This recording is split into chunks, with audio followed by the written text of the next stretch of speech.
Dok su svi drugi pevali o ljubavi, oni su pevali o rudarima, robijašima i propalim herojima ulice.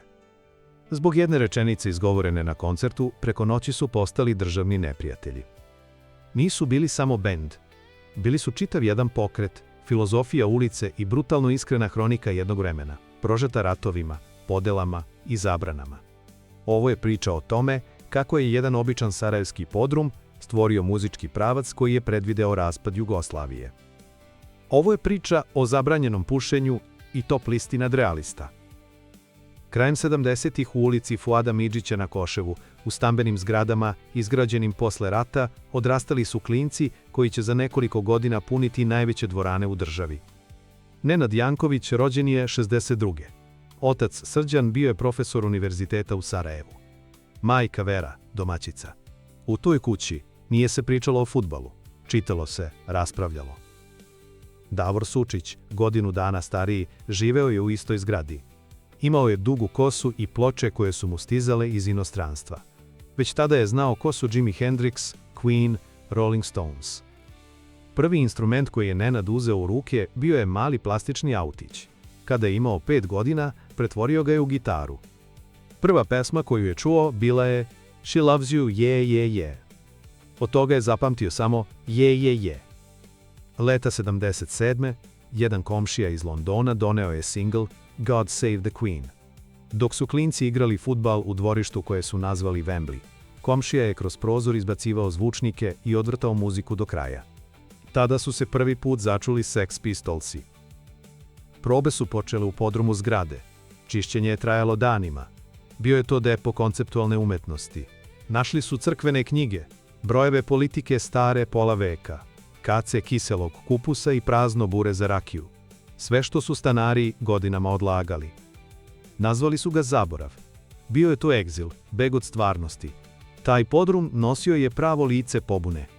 Do početka 80. u tom improvizovanom prostoru za probe uvežbavali su muzički materijal. Ubrzo šire postavu grupe dovođenjem Ognjena Gajića, još jednog prijatelja iz naselja. A nakon nekog vremena Sučić za bubnjara benda dovodi Zenita Đozića. Prva postava bila je promenljiva. Svirao je ko je stigao. Tako su im se pridružili Mladen Mitić i Mustafa Čengić. Povremeno su navraćali i Mirko Srdić, Boris Šiber, Samir Ćeremida. Svi su bili deo iste priče, iako još niko nije znao kakve. Jednom prilikom, majka Vera sišla je da im donese kafu i sokove. Ušla, pogledala i rekla: "Deco, ovde mora da se zabrani pušenje." Upravo su se dogovarali kako će se zvati. Prvo su se zvali Pseudo Blues Band, ali to nije bilo to. Dopunili su ga odmah. Pseudo Blues Band zabranjeno pušenje. Nele će kasnije reći: "Moja majka je, ušavši u prostoriju kroz dimnu zavesu, spontano postala kuma benda." 4. maja 1980. dok su vežbali, na televiziji je objavljena vest da je umro drug Tito. Neko je utišao zvuk, ali slika je ostala crna. To je bio prvi veliki istorijski događaj koji se ukrstio sa tokom njihove karijere. Nažalost, ne i posljednji. Prvi zvanični nastup imali su 27. novembra 80. Sejo je bio u vojsci. Nenad je vodio bend sam. Svirali su pred svojim vršnjacima u školskoj sali 5. gimnazije. Bio je to opšti raspad sistema, što je i normalno za takve koncerte, prisjećao se Nele. Ali, tada sam shvatio da je to i da se time treba ozbiljno baviti. Radio Sarajevo im je dalo priliku. Otišli su u studio i snimili pesmu Penzioneri na more idu zimi. Muziku je napisao Sejo, a tekst Mirko Srdić, čovek koji će uskoro postati poznat kao Elvis G. Kurtović. Pesma nikada nije postala hit, ali je bilo dovoljno da ih organizatori pozovu na predstavljanje novih muzičkih nada u Domu mladih u Sarajevu. I to će biti zabeleženo kao početak jedne od najvažnijih rock priča na ovim prostorima. Svirali su po sarajevskim klubovima. Kuk, Sloga, Trasa, Cedus. Ponekad za pare, ponekad za pivo. Ponekad samo da bi vežbali pred publikom. Svi su se smejali tekstovima, iako nisu uvek razumeli o čemu se zapravo radi. Jedne večeri u klubu Trasa neko je bacio flašu na binu. Promašio je. Nele je podigao flašu, pogledao je i rekao: "Još je puna, hvala." To je bio njihov prvi susret sa publikom koja nije samo slušala već i reagovala. A onda su krenuli pozivi za velike scene. 3. oktobra 81. zabranjeno pušenje je nastupilo u dvorani Skenderija. Bio je to veliki festival pod nazivom Mladost Sutjeske.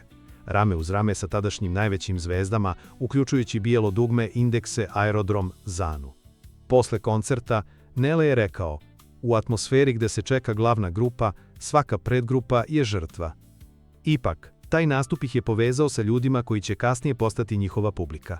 Prvi put su se videli i čuli van malih klubova, u društvu najvećih. Bila je to ulaznica za nešto mnogo više što će uslediti.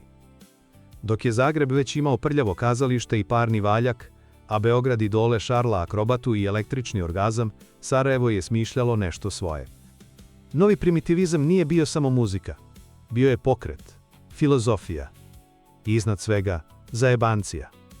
Glavni akteri su bili Zabranjeno pušenje, Elvis G. Kurtović, Bomba i štampa. Kasnije će im se priključiti Plavi orkestar i Crvena jabuka. Ali početak je bio sirov, neuglađen i namerno primitivan. Nele Karelić će kasnije objasniti. Novi primitivizam je prvenstveno bio zafrkancija koja je na kraju shvaćena malo previše ozbiljno. Nastao je kao naš odgovor na globalne muzičke trendove koje je zapadna muzička industrija proizvodila i lansirala u redovnim intervalima kako bi prodala više ploča. U toj ekipi niko nije vozio BMW. Glavni frajer je bio onaj ko je znao Nerudu napamet. Čitali su Dostojevskog, Faulknera, Andrića. I onda iste te večeri pevali o penzionerima, rudarima, robijašima i propalim herojima ulice. Moja je Raja vrlo rano čitala ozbiljne knjige. U ekipi smo imali stravične eksperte. Bilo je to vreme u kom nisi mogao drugčije da prosperiraš, to je bio kriterijum. Tako je počelo Zabranjeno pušenje, u zadimljenom podrumu. I sa jednom rečenicom koju je majka doviknula u prolazu. 83. Zabranjeno pušenje već je imalo iza sebe nekoliko godina sviranja po velikim pozornicama. Publika je rasla. Onda je došao poziv iz Zagreba. Jugoton je, posle dugog oklevanja, pristao da im snimi album. Jedne večeri, pre nego što su ušli u studio, Nele je sreo Milića Vukašinovića, bivšeg bubnjara Bijelog dugmeta. Mića je bio legenda, ekscentrik sa bundom i viskijem. Nele mu je gurnuo demo kasetu. Nekoliko dana kasnije pozvao ga je. Drhtavim glasom upitao je za mišljenje. Mića je rekao: ja nikad ništa bolje u životu nisam čuo. Neletu je zamalo ispala telefonska slušalica iz ruku. Ta potvrda im je dala krila pred snimanje prvog albuma. Snimanje je trajalo 7 meseci, u kućnom studiju producenta Mahmuta, Paše Ferovića. Skromni uslovi, ali su izgurali. Kada je Das ist Walter objavljen u aprilu 84. Jugoton je štampao samo 3000 primeraka. Niko nije verovao da će se prodati više. Prevarili su se, album je na kraju premašio 100.000 prodatih kopija. Rekord koji i danas stoji. Početni tiraž premašen 30 puta. Hitovi su se nizali: Zenica Blues, She's on the road again, Nedelja kad je otišo Hase.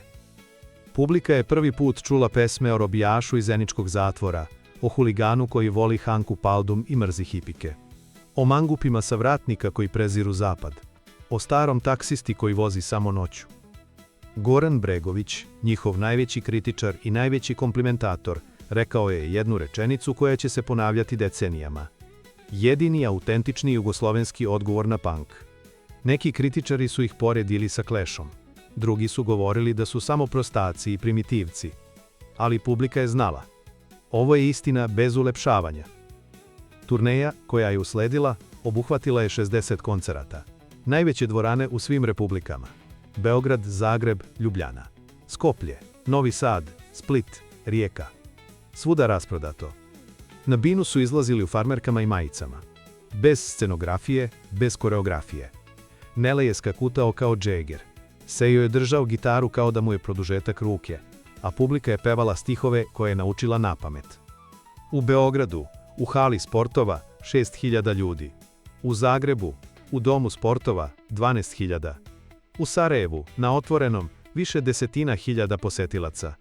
Odjednom su postali najveća rock atrakcija u zemlji, iako su imali samo jedan album. Sve to išlo je paralelno sa stvarima koje su se dešavale na malom ekranu. Top lista nadrealista počela je 81. kao radio segment u okviru emisije Primus na drugom programu Radio Sarajeva. Autori su bili Boris Šiber, Zenit Đozić, Zlatko Arslanagić, Dražen Ričl i, naravno, Nele Karajlić. Smišljali su skečeve koji su parodirali socijalističku svakodnevicu, birokratiju, medije, a povremeno i sami sebe. Kada je 2. juna 1984. emisija prešla na televiziju, postala je nacionalni fenomen. Skečevi su se emitovali između numera narodne muzike, ali gledaoci nisu čekali narodnjake, čekali su njih. Gledanost je rasla, a sa njom i popularnost zabranjenog pušenja. Jer ista lica koja su se kreveljila na malom ekranu, noću su punila dvorane.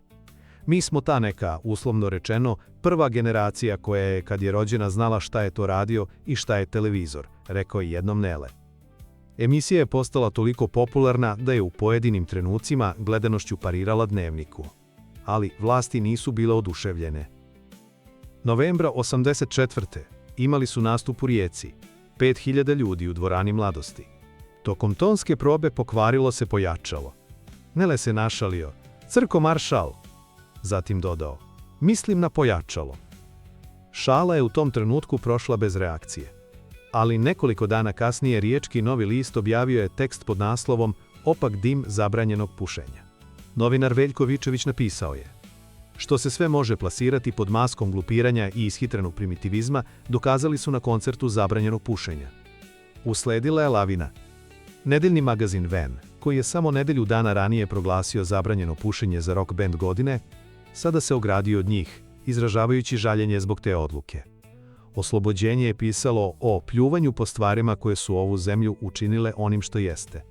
Članovi benda pisali su pisma svim društveno-političkim organizacijama. Niko ih nije objavio, osim Zagrebačkog poleta koji je stao u njihovu odbranu, ali iz unutarpartijskih razloga, ne iz ljubavi prema rock muzici. Koncerti su otkazivani i pesme skidane sa radio stanica. Nele je izveden pred sud. Verbalni delikt u socijalističkoj Jugoslaviji još uvijek je bio krivično delo. Proces se razvlačio godinama. Na kraju je sve svedeno na prekršaj. Osuđen je na 100 nemačkih maraka za preglasnu muziku. Nele će zapisati, Tito je bio moćan i mrtav. U julu 1985. izašao je dupli album Dok čekaš sabah sa šeitanom. Beskompromisan, pun pesama koje ćete kasnije dobiti priznanje. Stanje šoka, djevojčice kojima miriše koža, nedelja kada je otišao Hase. Ali mediji su ga bojkotovali. Nije bilo radijske promocije. Nije bilo televizijskih najava. Samo publika koja ih je volela. Turneja koja je usledila bila je otežana. Organizatori su odustajali pod pritiskom. Policija je dolazila na svaki koncert, proveravala dozvole, brojila ljude. Ipak, rasprodali su halu Pionir u Beogradu i Poljud u Splitu. Ali završetak turneje bio je razočaravajući. Bend su napustili bubnjar Predrag Rakić i basista Mustafa Čengić. Otišli su u potragu za sigurnijom egzistencijom. Krajem naredne godine i Mladen Mitić je napustio grupu. Iz prve postave ostali su samo Nele i Sejo. Ali to nije bio kraj. Bio je to samo početak druge faze. Prva postava zabranjenog pušenja više nije postojala. Na scenu su stupili novi ljudi. I jedan stari znanac, koga do tada niko nije video sa bas gitarom. Emir Kusturica je već osvojio Zlatnu palmu u Kanu za oca na službenom putu i nominaciju za Oskara. Naučio je da svira bas i priključio se bendu. Sa novom postavom krenuli su u snimanje novih pesama. Album je objavljen 1987. za Sarajevski diskoton. Ime mu je bilo Pozdrav iz zemlje Safari. Urednici su imali primedbe jer je komentarisao depresivno stanje privrede i nedostatak slobode govora. Na omotu albuma uz naziv pesme Dan Republike u zagradi je stajalo naš predlog za pesmu Eurovizije, što je naknadno prekriveno sivom trakom. A na unutrašnjem omotu su nevešto zatamnjeni stihovi: ne sanja se više stari san, čekaju pasoš da odu van, danas je dan, Dan Republike. I stara kaže Dragane šuti, skrati jezik mogu te čuti. Album je doneo nove hitove koji su odmah postali klasici. Hadžija ili Bos, Dan Republike, Fikreta. I čuvenu pesmu Balada o pišonji i žugi. Istinitu priču o dvojici sarajevskih mangupa koji su ukrali autobus bez kočnica. Policija ih je uhvatila, ali pesma je ostala. Pišonja će poginuti u ratu 92. Žuga je preminuo u Hrvatskoj 2016. godine. Album je sniman u Sarajevu, produciran u Londonu. Turneja od 87 koncerata koja je usledila bila je najveća do tada. Sviralo se i u gradovima koje zabranjeno pušenje nikada nije posjetilo. U januaru 88. dobili su zlatnu ploču za 100.000 prodatih primeraka. Kusturica je ubrzo napustio bend kako bi snimao Dom za vešanje. Ostavio je trag na nekoliko pesama i 20-ak koncerata. U međuvremenu, Top lista nadrealista dobila je drugu sezonu. Emitovana je od 88. do 89. godine. Skečevi su postajali mračniji, precizniji, neugodniji. U jednoj epizodi prikazali su podelu Sarajeva zidom, na zapadno i istočno, nekoliko godina pre nego što će se to zaista i desiti tokom i posle rata. Ismejavali su nesposobnost tadašnjih političara da razreše konflikte, koji će ubrzo dovesti do krvavih sukoba i ratova. Kasnije će ih mnogi zvati prorocima, ali bili su samo dobri posmatrači. Četvrti album Male priče o velikoj ljubavi izašao je u oktobru 89. Pesme je uglavnom pisao Sejo i producirao.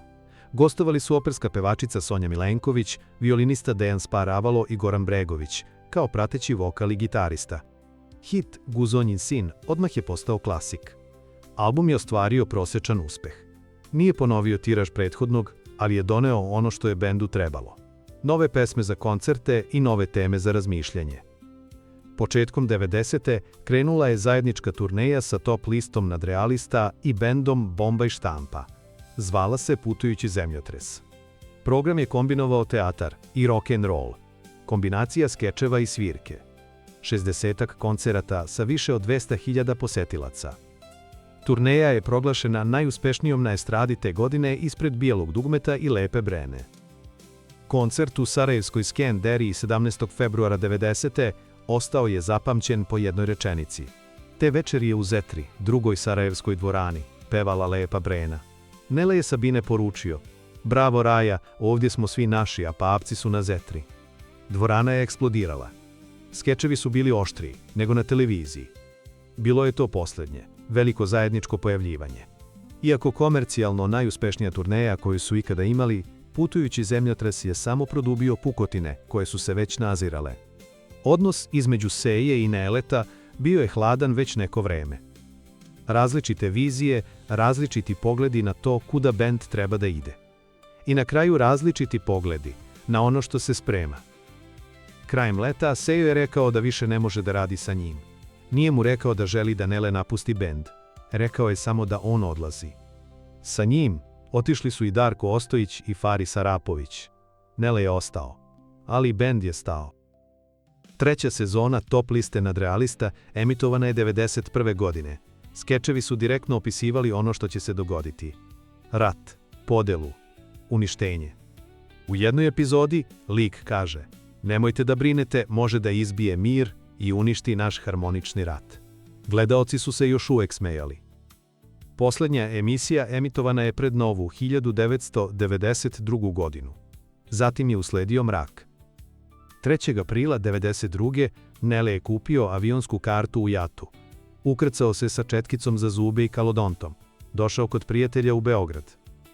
Na aerodromu ga ispratio Zena. Bili su prijatelji od detinjstva. Zena se pravio da je sve u redu. Ali Nele je video suze. Bilo mi je toliko žao što ga nisam ljubio 1000 puta, za sav onaj život koji je ostao iza nas. Ispod njega ostalo je Sarajevo, uvučeno u strašne podele koje ni jedan normalan čovek nije želeo. Sejo je ostao u opkoljenom Sarajevu. Sa Zenitom Đozićem, Borisom Šiberom i Elvisom G. Kurtovićem pokrenuo je ratno izdanje Top liste nadrealista. Emitovali su se na radiju, za one koji su još imali generatore. U tim danima humor je bio preka potreba. Snimili su i 4 televizijske epizode kada je struja dozvoljavala. Skečevi su ismevali sve 3 strane, ali najviše apsurd opsade. Jedna od scena: Srbi hapse češke turiste koji su se izgubili na putu do mora, optužujući ih da su muslimanski ekstremisti. Druga: muslimanski hodža leči dete od četničkog duha. Nikome baš nije bilo do smeha, ali to im je pomoglo da prežive. U Beogradu Nele je okupio 4 originalnih članova: Šekija Rakića, Kovalskog, Draleta Jankovića. U šali su se nazvali Krnje zabranjeno pušenje. Svirali su, ali to više nije bilo to. Sejo je u međuvremenu, posle rata, otišao u Zagreb. Tamo je obnovio zabranjeno pušenje, sa potpuno novom postavom, bez ijednog starog člana. Nela je sa druge strane sa Kusturicom osnovao No Smoking Orkestra. Film Crna mačka, beli mačor doneo im je međunarodnu slavu. Pesma Ženi nam se Vukota, koja se 1997. pojavila na Neletovom albumu Ja nisam odavle, postala je hit. Ali ime Zabranjeno pušenje sada je imalo dva vlasnika. Te godine dogodile su se dve stvari. U Zagrebu je SEO objavio Filđan Viška, prvi album obnovljenog Zabranjenog pušenja. Pesme Možeš imat moje tijelo, Pubertet, Filđan Viška. Turneja je obuhvatila Hrvatsku, Bosnu i Sloveniju. U Beogradu je Nele objavio Ja nisam odavle i na njemu se prvi put posle rata pojavilo ime Zabranjeno pušenje. Na albumu je gostovao i Kusturica.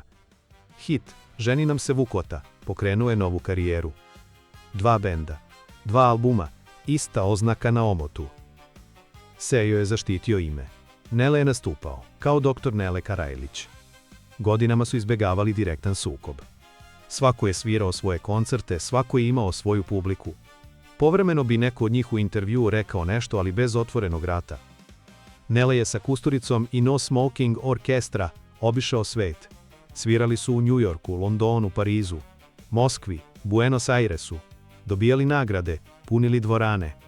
SEO je sa svojim pušenjem pokrivao deo bivše Jugoslavije. Album za albumom, koncert za koncertom. Nizala su se nova izdanja.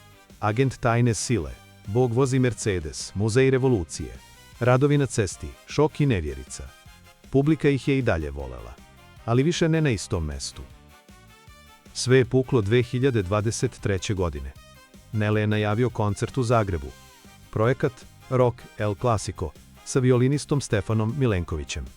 Trebalo je da izvedu nekoliko pesama zabranjenog pušenja, uključujući i one čiji je autor SEO Saxon. SEO i zagrebačko zabranjeno pušenje odgovorili su saopštenjem. Bez ikakvog usmenog ili pismenog odobrenja, Karajlić je u više navrata koristio brend i autorska dela zabranjenog pušenja. Povlačimo dozvolu za javno izvođenje svojih dela.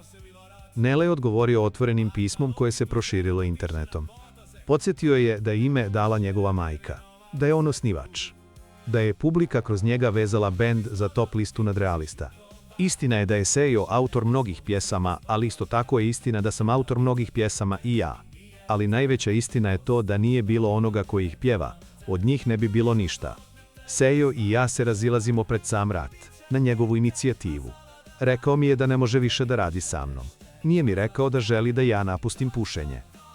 SEO je uzvratio. Nele, nemoj da ti nanosi duševnu bol što živim u Zagrebu. U Sarajevu sam svaki mjesec, na istoj adresi na Koševu, sa istim ljudima i sa istom ličnom kartom. Putujem autom, busom, avionom. Vjeruj mi, svaki je prijevoz jeftiniji od tenka. Nele je završio svoje pismo rečenicom, koja je zvučala kao nadanje i pomirenje, ali i kao prihvatanje poraza. Nadam se da ovo nije kraj priče o zabranjenom pušenju. Šteta je što nismo bili u stanju da se dogovorimo i zbog nas i zbog publike, a najviše zbog naših pjesama, koje su postale dio kulturnog nasljeđa ovih prostora. SEO je zaključio. Jedino što je ostalo iz tog perioda jeste pesma Filđan Viška. U njoj je manje više sve. Raspoloženje Sarajlija u tom trenutku. Jedno veliko razočaranje, što naš projekat zajedništva komšiluka nije uspio. Izgubio je bitku s velikim politikama i velikim riječima poput nacionalizma i religije. Koncert u Zagrebu održan je, bez pesama čiji je autor SEO. Obojice su napisali knjige, dva različita viđenja, dve biografije. Fajront u Sarajevu, doktora Neleta Karajlića i Pamtim to kao da je bilo danas, koju je napisao SEO Saxon sa Borom Kontićem. Zabranjeno pušenje danas postoji u dve verzije. Jedna u Zagrebu sa SEO Saxonom, druga u Beogradu sa Neletom Karajlićem i No Smoking Orkestra. Svaka ima svoju publiku, svoje albume, svoje koncerte, svaka tvrdi da je ona prava, ali nijedna nema ono što su imali zajedno. Ne mogu da naprave novu Zenicu bluz, novog Pišonju i Žugu, novi Dan Republike. Publika to zna, ali nju niko ne pita za mišljenje. I dalje bi želeli da viču, ovdje smo svi naši, istu onu rečenicu koju je Nele bacio sa bine u Skenderiji 90. Pre nego što je iko slutio da će se naši jednog dana odnositi na dve različite strane. Apsurd je u tome što se dvojica prijatelja iz jedne ulice, koji su zajedno osnovali bend, sada ne mogu dogovoriti oko pesama. pesama koje pevaju i oni koji su bili na ušću 89. i oni koji tada nisu ni bili rođeni. Pesama koje su postale kulturno nasleđe. A nasleđe ne pita ko je autor. Fajront u Sarajevu. Ipak će morati da pričeka.